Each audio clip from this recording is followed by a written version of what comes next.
Okey kelas, selamat pagi. Maaf kerana connection tak berapa bagus tadi. Okey, sekarang turn on kamu punya kamera untuk cikgu ambil kedatangan. Turn on semua. Okey, dan kita ada tinggal sedikit sebenarnya, tak banyak lagi lah untuk bab 5 berkenaan dengan tamadun Cina. Okey, tapi sebelum cikgu mula, ingat tadi cikgu ada beritahu hantar satu folder saja untuk poster minggu ini, submission hari Rabu sebelum pukul 5. Satu folder itu maksudnya kamu ada 3 ke 4 pages, termasuk cover page, poster itu sendiri, and then PPT slide tu. Kalau untuk submission seperti itu, kamu tak perlu hantar satu page satu, tak perlu. Nanti jadi banyak. Okey?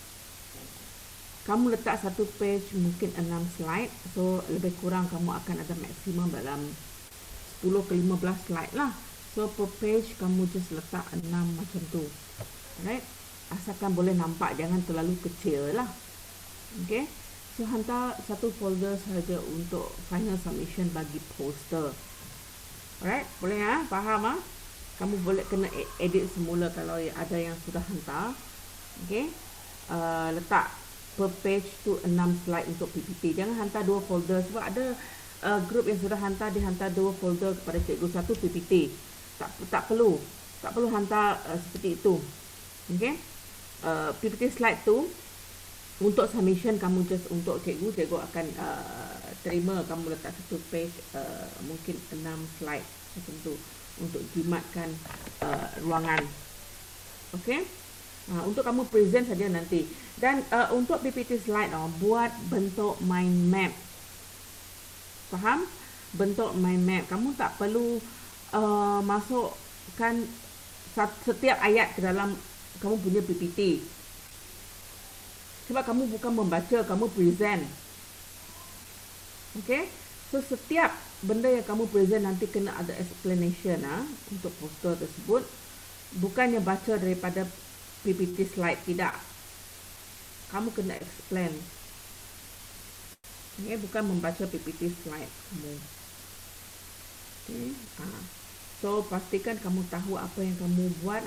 Nanti untuk presentation. Apa Samantha? Dapat dengar banyak bunyi? Tak ada bunyi bising. Kamu dengar banyak bunyi dari mana? Yang lain ada dengar bunyi? Ada dengar bunyi ya? Bunyi apa Bunyi bising seperti mana? Cikgu tak dengar apa-apa dekat sini.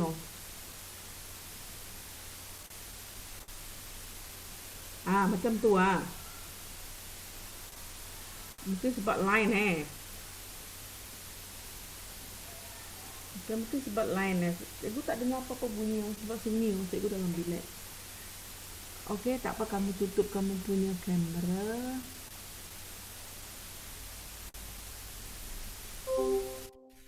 Bunyi apa tu? Cikgu pun tak pasti, susah juga ni.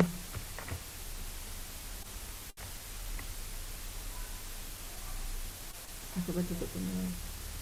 Yalah, mungkin kipas gitu, tapi tak juga dengan kita, tak tahu macam mana. Sebab cikgu tak guna earphone macam kamu. Cikgu guna speaker. Biasanya kalau nak kurangkan background bunyi, memang sepatutnya guna earphone, lebih baik. Takkan dengar bunyi background. Tapi cikgu prefer guna speaker sebab nak letak dekat telinga tu. Kamu muda tak apa loh, cikgu sudah tua letak dekat telinga lama-lama sakit kepala. Okay. So bunyi dia, kalau guna speaker itulah masalah dia untuk online class. Sebab itu better earphone untuk kurangkan bunyi background. Cikgu connect dengan speaker. Okay, kamu boleh tutup kamera. Kita akan sambung. Tinggal sikit lagi sebenarnya bab 5. Jangan lupa hari Rabu kamu punya adalah midterm. Okay, midterm. Hari Rabu kamu tak perlu login ke Zoom. Okay, kita akan kamu hanya perlu login ke kamu punya Moodle. Right? Okay, hari itu kita berhenti di subtopik berkenaan dengan pandangan semesta tamadun Cina. Okey, sejak zaman dulu lagi maksudnya sejak zaman silam tu, sejak zaman dahulu, di tamadun Cina mereka sudah mengamalkan beberapa amalan seperti memuja nenek moyang, kemudian membuat pemujaan tian, iaitu memuja langit sebab kan belum ada agama. So dia pray kepada langit. Yang dipercayai langit itu adalah makhluk unggul dan tertinggi dalam alam semesta. Definitely lah, memang langit tinggi mah. So itu yang mereka percaya dulu. Kemudian juga ada kepercayaan primitif atau yang kita kenali dengan kepercayaan animisme, seperti memuja binatang, matahari, bintang, dan sungai pun, dan kuasa yang wujud yang ada di sekeliling. Okey. So, kemudian wujud kepercayaan T, iaitu gabungan T lahir dalam konsep alam fizikal yang menggunakan konsep yin dan yang. Pada mulanya memang dia puja apa-apa saja ada di sekeliling, and then masuk kepercayaan T tu dia mula percaya ada yin dan yang. Right? Kemudian cikgu rasa kamu dengar bunyi anak cikgu bising juga dekat luar. Okay. Kemudian diperkenalkan juga beberapa falsafah Cina seperti Konfusianisme, iaitu Konfusianisme ini sebenarnya ini ajaran yang kita boleh kata terawal, kepercayaan terawal dalam tamadun Cina yang menekankan lebih kepada pengamalan amalan nilai dan juga sifat-sifat moral yang mulia yang ada pri kemanusiaan. Maksudnya pri kemanusiaan ni macam kita bertoleransi dengan dengan orang lain yang dikenali dengan nama Ren, kesusilaan Li dan ketaatan kepada ibu bapa Xiao. Okey, itu Konfusianisme. Sekejap kelas, aku kena marah anak cikgu sekejap.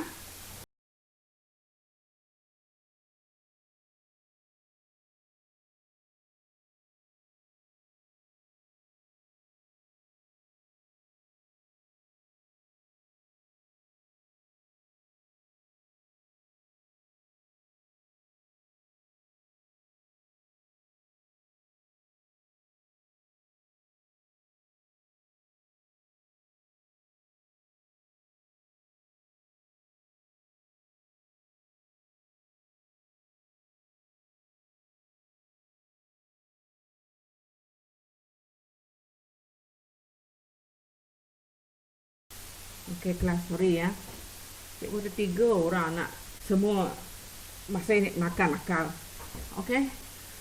Kemudian seterusnya adalah kepercayaan Taoisme, yang mana ajaran Taoisme inilah satu ajaran yang banyak menyentuh konsep untuk memelihara alam semula. Jadi dia lebih kepada kepercayaan kepada benda yang ada di sekitar, di sekeliling. Okey.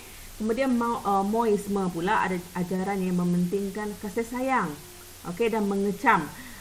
Mengecam maksudnya bencikan sikap suka berperang, tetapi sentiasa macam ini sudah nasib, macam tu, sentiasa berserah kepada nasib dan mengutamakan golongan cerdik pandai. Maksudnya bagi prioriti kepada mereka yang ada pendidikan. Okey, kemudian juga falsafah seperti legalisme diamalkan di dalam tamadun Cina, yang mana ajaran ini banyak menyatakan bahawa hukuman berat akan diberikan sebagai cara untuk membawa kepada kestabilan dan keamanan negara. Maksudnya kalau berbuat jahat akan diberi hukuman berat, itu legalisme. Legalisme tu maksudnya undang-undang. Okey. Siapa yang buat kesalahan ini akan dapat hukuman yang sesuai untuk kesalahan itu dari segi undang-undang. Itu maksud legalisme. Okay, kemudian kita lihat pencapaian dan sumbangan dalam tamadun Cina daripada aspek sains dan teknologi, aspek kesenian, aspek kesusasteraan dan juga aspek perubatan. Okay. Dari aspek sains dan teknologi, tamadun Cina mahir dalam bidang astronomi dengan matematik. Okay. Daripada bidang astronomi, mereka banyak menyediakan katalog berkenaan dengan bintang, star, okay?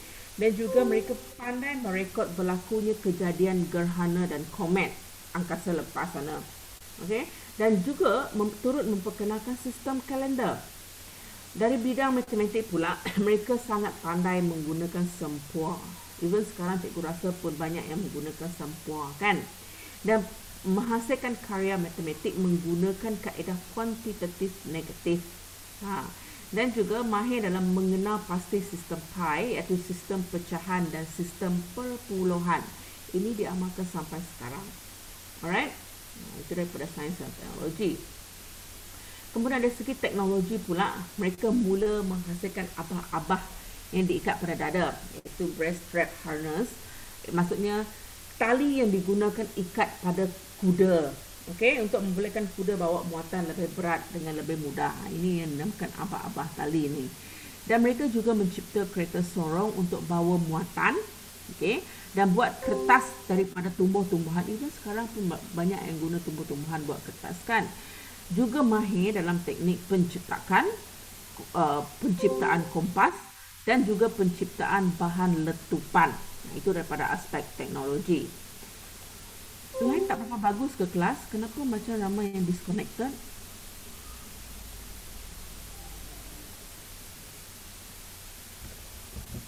Kamu dapat dengar tak? Cikgu punya macam unstable.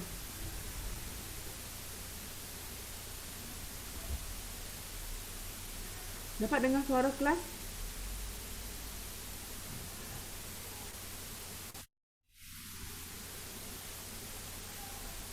Line macam tak berapa bagus Dapat banyak yang disconnected. Okey, di tamadun Cina juga mereka mahir dalam muzik klasik, iaitu muzik ini muzik yang dimainkan di istana sahaja. Dan juga ia adalah satu muzik untuk meraihkan perayaan rakyat dan peristiwa tentang agama. So alat-alat dibuat daripada logam, batu, tanah liat, kulit, sutra, kayu, labu dan buluh. Dan mereka juga mencipta alat muzik untuk meniup, macam tiup, macam kita tiup recorder tu, okey.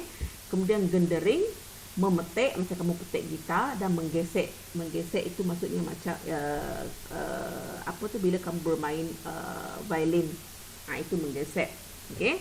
So menurut ajaran Confucius, muzik teragung adalah muzik yang harmoni, maksudnya muzik yang harmonize lah, yang selari boleh masuk dengan persekitaran. Tu cara tu cikgu tak pastilah macam mana muzik yang selari dengan alam sekitar. Okey.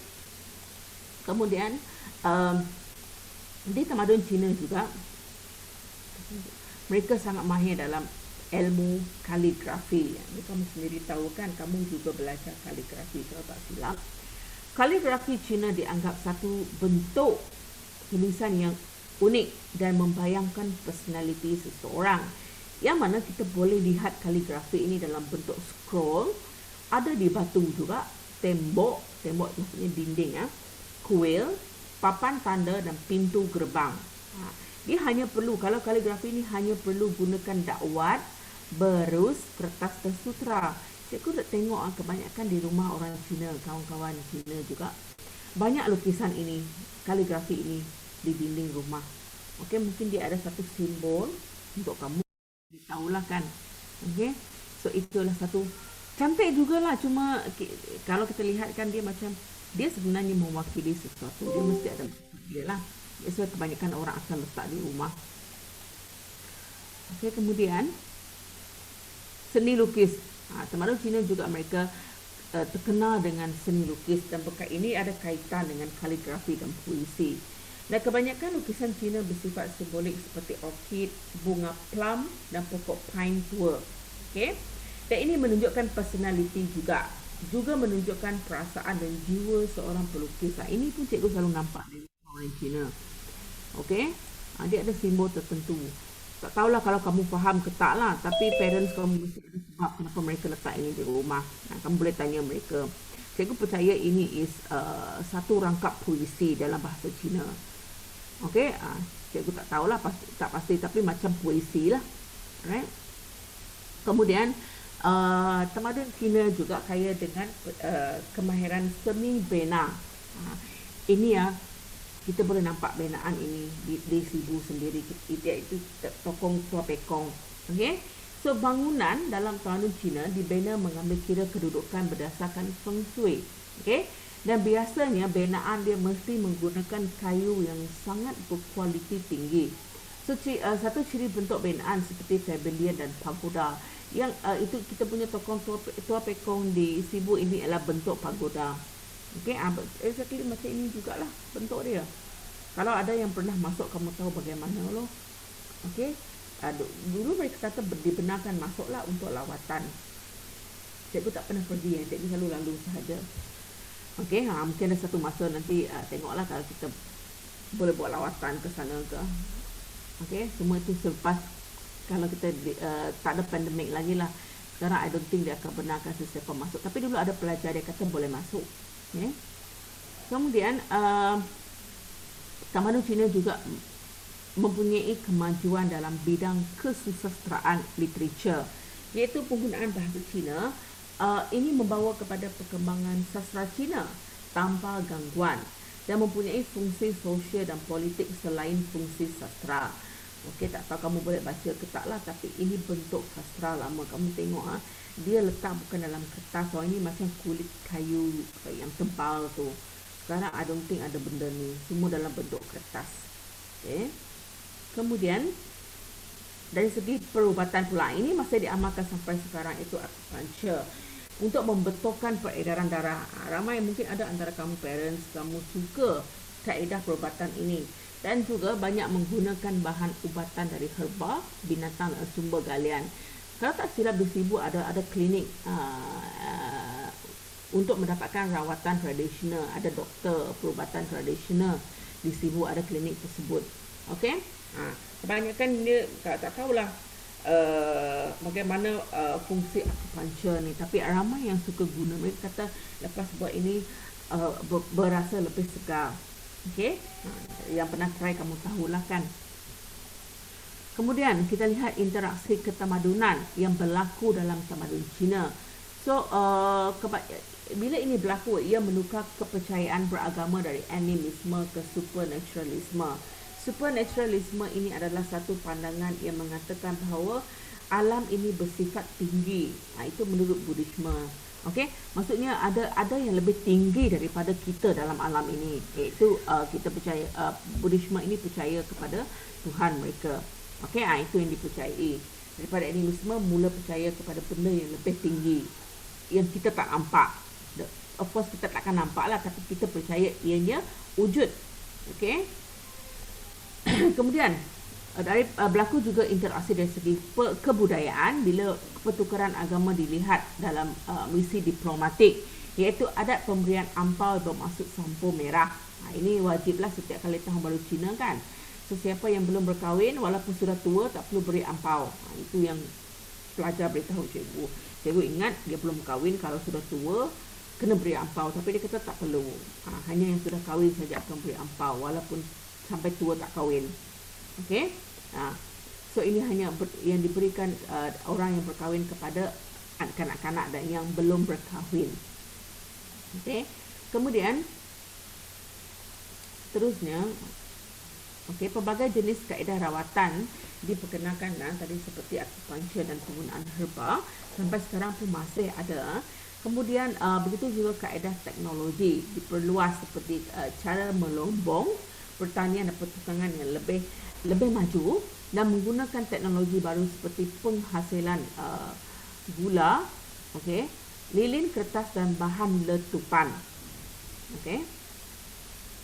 Kemudian kita lihat relevansi tamadun dunia, tamadun Cina dengan tamadun Melayu. Okey, ini dapat terbukti dijumpai di Kedah. Okey, dalam tamadun Melayu mula mempunyai Kedah pada masa itu, maksudnya ada bukti mempunyai hubungan diplomatik dengan negara China pada seawal tarikh 638 Masehi. Ini terbukti bila mereka jumpa batu bersurat di Champa, Brunei dan lereng Jawa sebagai bukti wujud hubungan diplomatik dengan tamadun China. Dari aspek kebudayaan pula, tamadun Melayu mewarisi beberapa kebudayaan dari tamadun China seperti Cina peranakan Baba Nyonya. Ada sampai wujud sampai sekarang Cina peranakan ini, iaitu bahasa Melayu Baba dipengaruhi oleh perkataan Hokkien. Kamu jangan surprise bila kamu dengar Baba Nyonya di Melaka. Mereka adalah orang Cina yang daripada kelompok Hokkien, tapi mereka akan cakap bahasa Melayu. Even kamu dengar bahasa Melayu mereka sangat baik tau. Okey, itu Baba Nyonya. Dan mereka juga akan hidup seperti orang Melayu dari segi pakaian, percakapan, cara makan menggunakan tangan.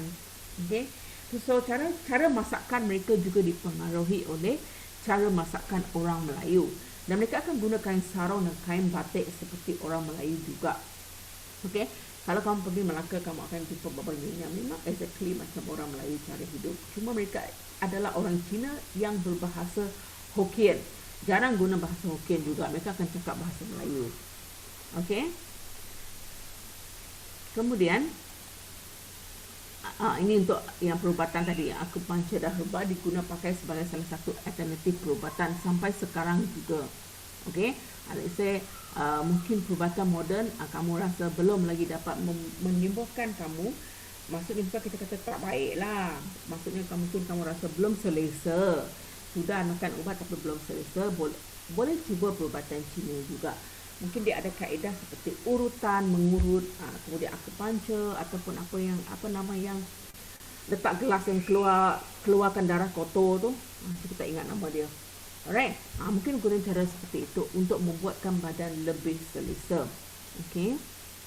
Right. Okay. Sebagai penutup untuk bab tamadun Cina. Tamadun Cina ialah sebuah tamadun yang sebenarnya memang mempunyai peradaban paling awal manusia daripada pelbagai aspek, iaitu aspek politik, ekonomi, kepercayaan dan sosial yang agak unik. Dan perkembangan tamadun ini ada kaitan dengan aliran falsafah yang membantu untuk membentuk dan memperluaskan kuasa tamadun Cina.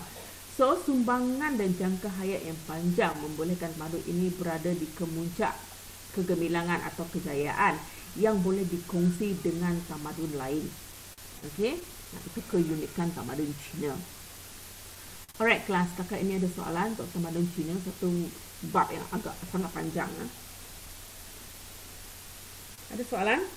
Untuk midterm kamu kena baca nota soft, kan cikgu ada bagi buku nota soft copy dalam Moodle dan PPT slide. So 20 soalan objektif, 20 soalan objektif itu mewakili 10 markah. Okey. Cikgu akan buat dalam Moodle. Jangan lambat login, kamu cuba login dulu dan dia akan pukul 10 dia akan open. Kamu kena ikut jam Moodle. Jangan ikut jam kamu tahu. Kamu tengok pukul berapa jam dekat tangan kamu, pukul berapa Moodle kamu boleh access. Sebab Moodle itu bukan di setting. Sistem asal dia di setting oleh sekolah. So dia ikut jam sana. Dia bukan ikut jam kita. Cikgu hanya boleh setting, okey buka jam 10. Jam 10 dia ikut jam yang sudah di setting awal asal pada Moodle itu. So kamu tunggu before loh. Jangan pukul 10 baru nak login. Itu salah kamu lah. Mana tahu sana sudah 5 minit berlalu 10 dia. Cikgu bagi tahu awal ni ya. Jangan kamu salahkan sistem lepas tu nanti. So sedia depan laptop kamu pukul 9.30 sudah sedia. Tengok pukul berapa dia boleh open. Okey, ikut jam Moodle.